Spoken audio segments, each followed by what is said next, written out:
Sehgal news bulletin की शुरुआत करते हैं। सीधा आपको लेकर चलते हैं दिल्ली संसद भवन, जहां पर कुछ ही देर के अंदर राष्ट्रपति का अभिभाषण और इस बीच देखिए तस्वीरें आपको संसद भवन से दिखा रहे हैं और ये लाइव तस्वीरें हैं। संसद भवन पहुंच चुकी है राष्ट्रपति द्रौपदी मुर्मू। थोड़ी देर में दोनों सदनों को संबोधित करेंगी। देखिए बजट बेहद खास है क्योंकि एनडीए 3.0 का बजट पहला बजट है और इस बीच कुछ देर पहले प्रधानमंत्री नरेंद्र मोदी संबोधित करते हुए नजर आए। अब बजट सेशन की शुरुआत होगी राष्ट्रपति द्रौपदी मुर्मू के अभिभाषण के साथ। दोनों सदनों को संबोधित करेंगी।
माननीय संसद सदस्य, संसद की इस बैठक को संबोधित करते हुए मुझे हार्दिक प्रसन्नता हो रही है। अभी 2 माह पहले हमने संविधान को अपनाने की 75वीं वर्षगांठ मनाए हैं और कुछ दिन पहले ही भारतीय गणतंत्र ने 75 वर्षों की यात्रा भी पूरी की है।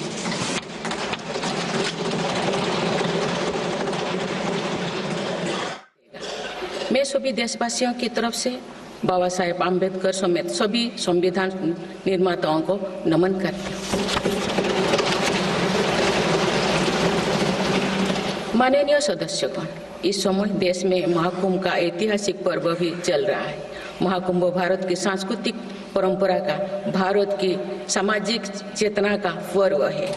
देश और दुनिया से आए करोड़ों श्रद्धालु प्रयागराज में पूर्ण स्नान कर चुके हैं। मैं मौनो अमावस्या के दिन हुई हादसे पर अपना दुख व्यक्त करती हूँ। घायलों के शीघ्र स्वस्थ होने की कामना करती हूँ। कुछ दिन पहले ही हमने देश के पूर्व प्रधानमंत्री डॉक्टर मनमोहन सिंह जी को खोए हैं। मनमोहन सिंह जी ने 10 वर्ष तक प्रधानमंत्री के रूप में देश की सेवा की। वे लंबे समय तक संसद के सदस्य भी रहे। मैं मनमोहन सिंह जी को भावभीनी श्रद्धांजलि अर्पित करती हूँ। माननीय सदस्यगण, भारत की विकास यात्रा की इस अमृतकाल को आज मेरी सरकार अभूतपूर्व उपलब्धियों के माध्यम से नई ऊर्जा दे रही है। तीसरे कार्यकाल में 3 गुना तेज गति से काम हो रहा है। आज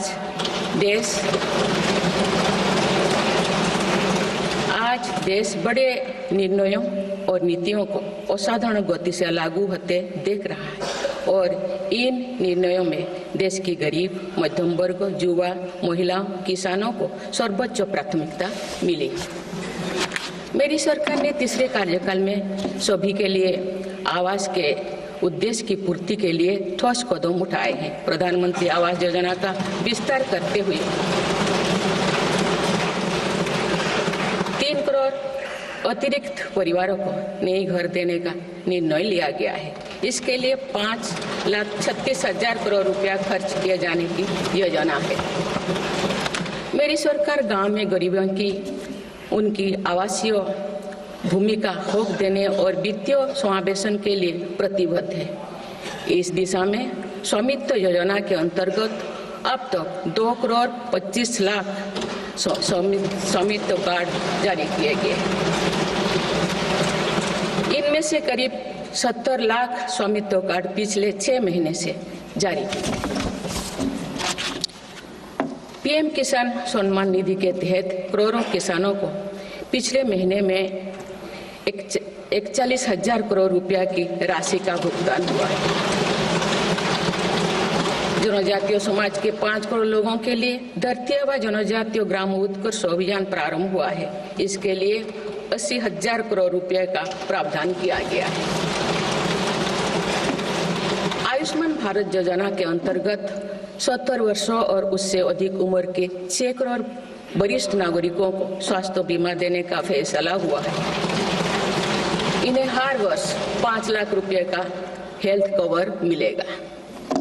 छोटे उद्यमियों के लिए मुद्रा ऋण की सीमा 10 लाख रुपए से बढ़कर 20 लाख रुपया कर दी गई है। मेरी सरकार ने युवाओं की शिक्षा और उनके लिए रोजगार के नए अवसर तैयार करने पर विशेष फोकस किया है। मेधावी छात्रों को उच्च शिक्षा में वित्तीय सहायता देने के लिए पीएम विद्यालक्ष्मी योजना शुरू की गई है। 1 करोड़ युवाओं को शीर्ष 500 कंपनियों में इंटर्नशिप के अवसर भी दिए जाएंगे। पेपर लीक की घटनाओं को रोकने और भर्ती में पारदर्शिता सुनिश्चित करने के लिए नया कानून लागू किया गया है। सहकार से समृद्धि की भावना पर चलते हुए सरकार ने त्रिभुवन सहकारी यूनिवर्सिटी की स्थापना को प्रस्ताव स्वीकृत किया है। सरकार ने प्रधानमंत्री ग्राम सड़क योजना के 4थे चरण में 25,000 बस्तियों को जोड़ने के लिए 70,000 करोड़ रुपया स्वीकृत किए हैं। आज जब हमारा देश अटल जी की जन्म शताब्दी का वर्ष मना रहा है, तो प्रधानमंत्री ग्राम सड़क योजना उनके विजन का पर्याय बनी हुई है। देश में अब 71,000 वंदे भारत, अमृत भारत और नमो भारत ट्रेन चल रही है, जिनमें पिछले 6 माह में ही 17 नए वंदे भारत और 1 नमो भारत ट्रेन को जोड़ा गया है।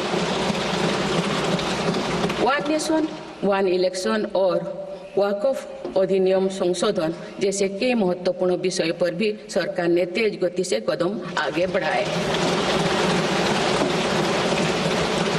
माननीय सदस्यगण, मेरी सरकार के 1 दशक के कार्यकाल ने विकसित भारत की यात्रा को नई ऊर्जा दी है।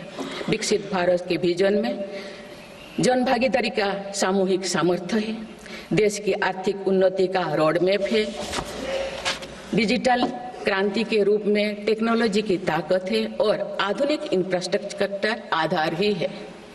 मेरी सरकार के प्रयास के बल पर भारत दुनिया की 3री सबसे बड़ी अर्थव्यवस्था बनने जा रही है। विकसित भारत की उड़ान को हमारे संविधान के आदर्शों का सतत मार्गदर्शन मिलता रहे, इसके लिए सरकार ने सेवा, सुशासन, समृद्धि और स्वाभिमान इन प्रमुख सिद्धांतों को गवर्नेंस के केंद्र में रखा है। सरकारी फर्म, परफॉर्म और ट्रांसफॉर्म के अपने संकल्पों को तेज गति से आगे बढ़ा रही है। मेरी सरकार का मंत्र है सबका साथ, सबका विकास, सबका विश्वास और सबका प्रयास, और इस मंत्रों का एक ही लक्ष्य है विकसित भारत का निर्माण। माननीय सदस्यगण, जब देश के विकास का लाभ अंतिम पायदान पर खड़े व्यक्ति को भी मिलने लगता है, तो भी विकास सार्थक होता है। मेरी अंत्योदय की वह भावना है जिसके प्रति मेरी सरकार संकल्पित रही है। गरीब को गरिमापूर्ण जीवन मिलने से उसमें जो सशक्तिकरण का भाव पैदा होता है और गरीबी से लड़ने में उसकी मदद करता है। स्वच्छ भारत अभियान के तहत बने 12 करोड़ शौचालय, प्रधानमंत्री उज्ज्वला योजना के तहत निःशुल्क दिए गए 10 करोड़ गैस कनेक्शन, 80 करोड़ जरूरतमंदों का राशन, सौभाग्य योजना, जल जीवन मिशन जैसे अनेक योजनाओं में गरीब को ये भरोसा दिया गया है कि वे सम्मान के साथ जी सकते हैं। ऐसे ही प्रयासों की वजह से देश के 25 करोड़ लोग गरीबों को परास्त करके आज अपने जीवन में आगे बढ़ रहे हैं। इन्होंने न्यू मिडिल क्लास का एक ऐसा समूह तैयार किया है जो भारत की ग्रोथ को नई ऊर्जा से भर रहा है। माननीय सदस्यगण, भारत जैसे देश की आर्थिक उन्नति मध्यम वर्ग मिडिल क्लास की आकांक्षाओं और उनकी पूर्ति से परिभाषित होती है। मध्यम वर्ग जितने बड़े सपने देखेगा, देश उतने ही ऊंचा उड़ान भरेगा। मेरे सरकार ने मुक्त स्वर से मध्यम वर्ग के योगदान को न केवल स्वीकारा है, बल्कि हर मौके पर उसे सराहा भी है। सरकारी कर्मचारी भी मिडिल क्लास के अहम प्रतिनिधि है। हाल ही में मेरी सरकार ने सरकारी कर्मचारियों के कल्याण के लिए 8वें वेतन आयोग के गठन का निर्णय लिया है। ये निर्णय आने वाले वर्षों में सरकारी कर्मचारियों के वेतन में बड़ी वृद्धि का आधार बनेगा। केंद्र सरकार के लाखों कर्मचारियों का यूनिफाइड पेंशन स्कीम के तहत 50% सुनिश्चित पेंशन देने का निर्णय भी लिया गया है, जिसका व्यापक स्वागत हुआ है। मध्यम वर्ग का अपने घर का सपना पूरा करने के लिए भी मेरी सरकार प्रतिबद्ध है। रेरा जैसे कानून बनाकर मध्यम वर्ग के सपने को सुरक्षा दी गई है। घर के लिए लोन पर सब्सिडी दी जा रही है। उड़ान योजना ने लगभग 1.5 करोड़ लोगों का हवाई जहाज में उड़ने का सपना पूरा किया गया है। जन औषधि केंद्रों में 80% रियायती दरों पर मिल रही दवाओं से देशवासियों की 30,000 करोड़ रुपये से ज्यादा बचे हैं। हर विषय की पढ़ाई के लिए सीटों की संख्या में भी कई गुना बढ़ोतरी का बहुत लाभ मध्यम वर्ग को मिला है। राष्ट्र निर्माण में करदाता के योगदान को मेरी सरकार ने सम्मान देते हुए टैक्स से जुड़े मसलों को आसान किया है। टैक्स विवादों को कम करने के लिए फेसलेस मूल्यांकन की शुरुआत कर पारदर्शिता बढ़ाई गई है। आप देश में 75 वर्ष से अधिक उम्र के वरिष्ठ नागरिकों को जिन्हें सिर्फ पेंशन मिलती है, आयकर रिटर्न दाखिल करने के संबंध में स्वयं निर्णय लेने का अधिकार दिया गया है। माननीय सदस्यगण, मेरी सरकार महिलाओं के नेतृत्व में देश को सशक्त बनाने में यानी ह्यूमन लेड डेवलपमेंट में विश्वास करती है। नारी शक्ति बंधन अधिनियम के द्वारा लोकसभा और विधानसभा में महिलाओं के लिए आरक्षण इस दिशा में एक महत्वपूर्ण कदम है। राष्ट्रीय ग्रामीण आजीविका मिशन के तहत 91 लाख से अधिक स्वयं सहायता समूहों को सशक्त किया जा रहा है। देश की 2 करोड़ से भी अधिक महिलाओं को इसके साथ जोड़ा गया है। इन्हें कुल 9 लाख करोड़ रुपए से अधिक की राशि बैंक लिंकेज के माध्यम से वितरित की जा रही है। मेरी सरकार का लक्ष्य देश में 3 करोड़ लखपति दीदी बनाने का है। आज 1 करोड़ 15 लाख से भी अधिक लखपति दीदी एक गरिमामयी जीवन जी रहे हैं। इनमें से लगभग 50 लाख लखपति दीदी बीते 6 महीने में बनी है। ये महिलाएं एक उद्यमी के रूप में अपने परिवार के आय में योगदान दे रहे हैं। इंश्योरेंस फॉर ऑल की भावना के साथ कुछ महीने पूर्व ही बीमा सखी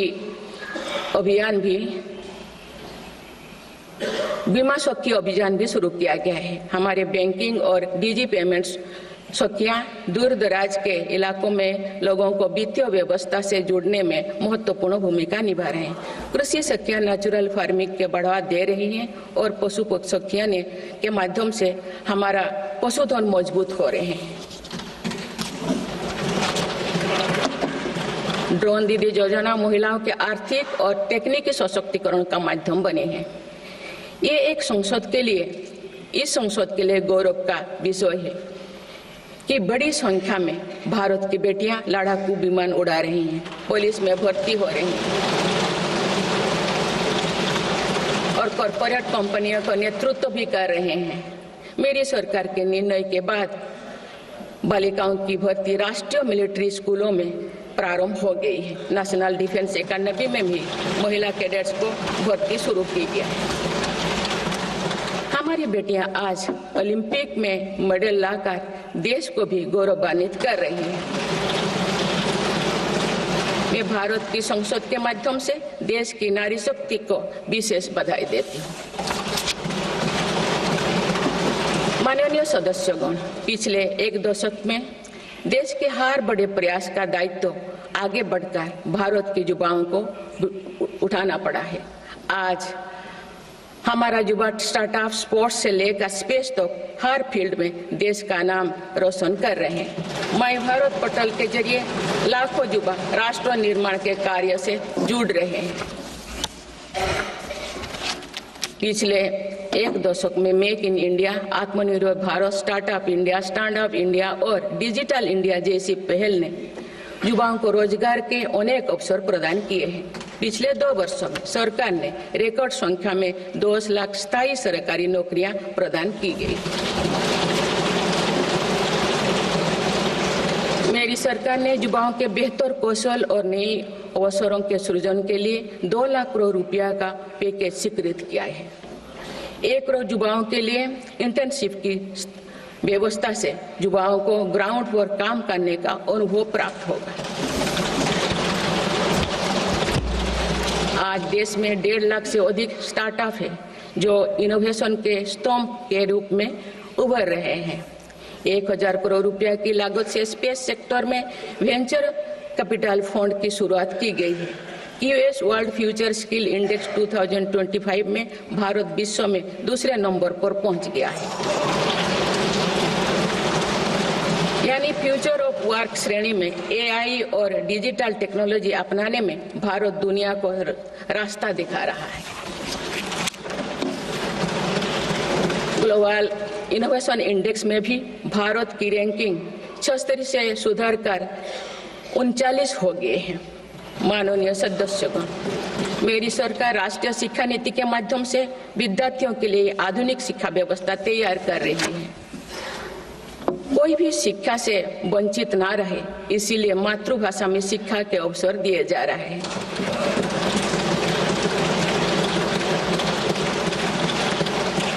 विभिन्न भर्ती परीक्षाएं 13 भारतीय भाषाएं में आयोजित कर भाषा संबंधी बाधाओं को भी दूर किया गया है।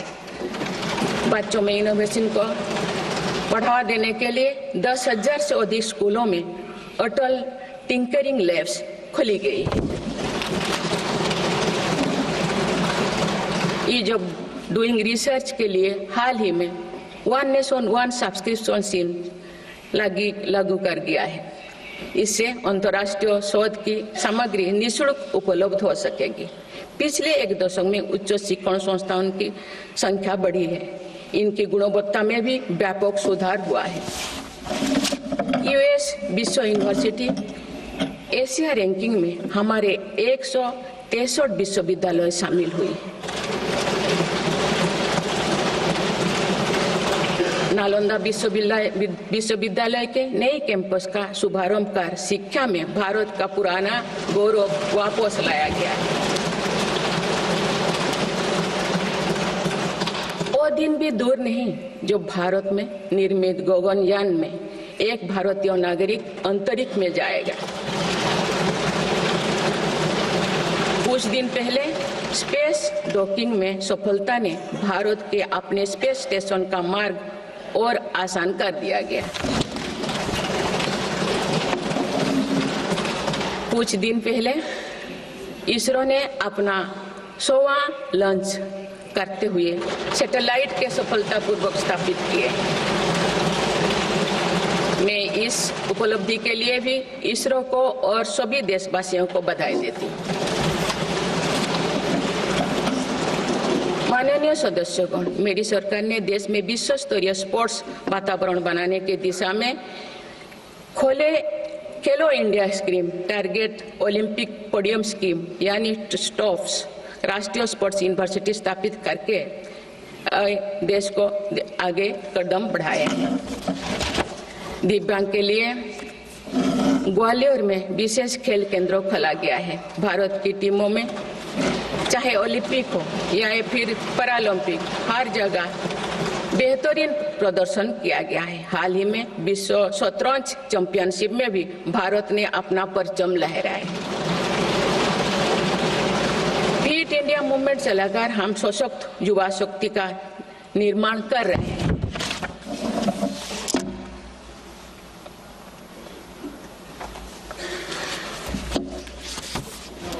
माननीय सदस्यगण, विकसित भारत के निर्माण में किसान, जवान और विज्ञान के साथ ही अनुसंधान का बहुत बड़ा महत्व है। हमारा लक्ष्य भारत को ग्लोबल इनोवेशन पावर हाउस बनाना है। देश के शिक्षण संस्थानों में अनुसंधान को बढ़ावा देने के लिए 50,000 करोड़ रुपया की लागत से अनुसंधान नेशनल रिसर्च फाउंडेशन स्थापित किया गया है। 10,000 करोड़ रुपया के लागत से विज्ञान धारा योजना के तहत विज्ञान एवं प्रौद्योगिकी में इनोवेशन को बढ़ावा दिया जा रहा है। आर्टिफिशियल इंटेलिजेंस के क्षेत्र में भारत के योगदान को आगे बढ़ाते हुए इंडिया AI मिशन प्रारंभ किया गया है। राष्ट्रीय क्वांटम मिशन से भारत इस फ्रंटियर टेक्नोलॉजी में दुनिया के अग्रणी देशों की पंक्ति में स्थान बना सकेगा। मेरी सरकार देश में बायो मैन्युफैक्चरिंग को बढ़ावा देने के उद्देश्य से बायो ई-ट्री पॉलिसी लाई है। ये पॉलिसी भविष्य की औद्योगिक क्रांति का सूत्रधार होगा। बायो इकोनॉमी का उद्देश्य प्राकृतिक संसाधनों का कुशल उपयोग करना है, जिससे पर्यावरण को संरक्षित करते हुए रोजगार के नए अवसर पैदा होगा। माननीय सदस्यगण, मेरी सरकार ने अर्थव्यवस्था को पॉलिसी पैरालिसिस जैसे परिस्थितियों से उबरने के लिए मजबूत इच्छा शक्ति के साथ काम किया है। कोविड और उसके बाद के हालात एवं युद्ध जैसी वैश्विक चिंताओं के बावजूद भारतीय अर्थव्यवस्था ने जो स्थायित्व एवं रेजिलियंस दिखाया है, वो उसके सशक्त होने का प्रमाण है। मेरी सरकार ने ईज ऑफ डूइंग बिजनेस को बढ़ावा देने के लिए कई महत्वपूर्ण कदम उठाए हैं। वन नेशन वन टैक्स की भावना के तहत GST को व्यवस्था लागू की गई है, जिसका फायदा सभी राज्यों को मिल रहा है। मेक इन इंडिया जैसी नीतियों के कारण आप बड़े ग्लोबल ब्रांड को प्रोडक्ट पर भी मेड इन इंडिया के लेवल्स देखने लगे हैं।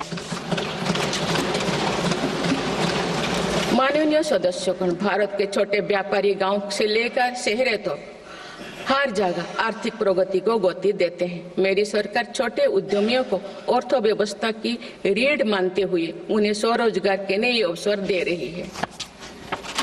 MSME के लिए क्रेडिट गारंटी स्कीम और ई-कॉमर्स एक्सपोर्ट हब्स सभी प्रकार के उद्योगों को बढ़ावा दे रही है।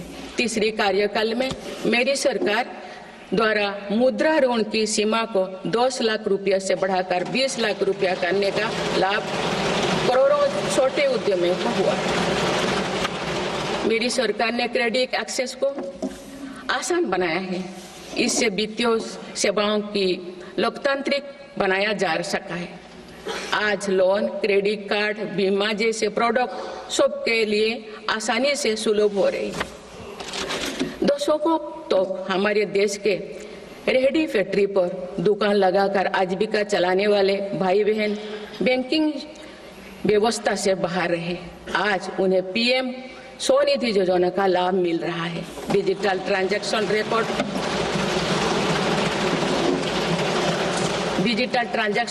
रिकॉर्ड के आधार पर उनको बिजनेस बढ़ाने के लिए और लोन मिलता है।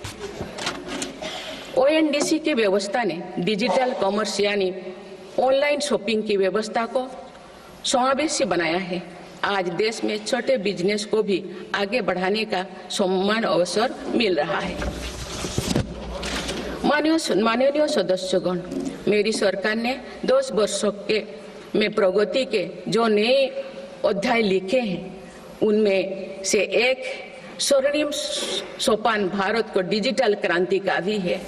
आज भारत टेक्नोलॉजी के फील्ड में एक प्रमुख ग्लोबल प्लेयर के रूप में अपनी उपस्थिति दर्ज करवा रहा है।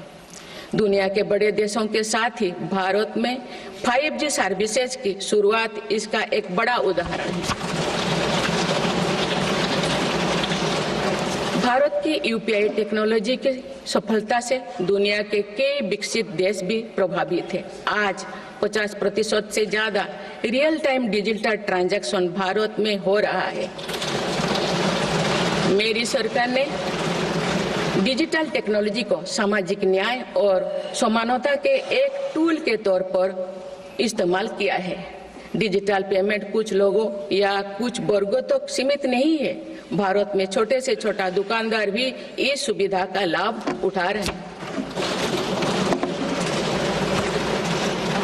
गांव में भी बैंकिंग सेवाएं और यूपीआई जैसे वर्ल्ड क्लास टेक्नोलॉजी उपलब्ध है। भारत में पिछले 10 साल में बने 5 लाख से ज्यादा कॉमन सर्विस सेंटर्स सरकार की दर्जनों सुविधाएं ऑनलाइन उपलब्ध कराई जा रही हैं। मेरी सरकार ने लोगों के जीवन पर सरकार का प्रभाव कम करने के लिए ई गवर्नेंस को महत्व दिया है। डिजी लॉकर्स की व्यवस्था ने लोगों को कभी भी कहीं भी अपने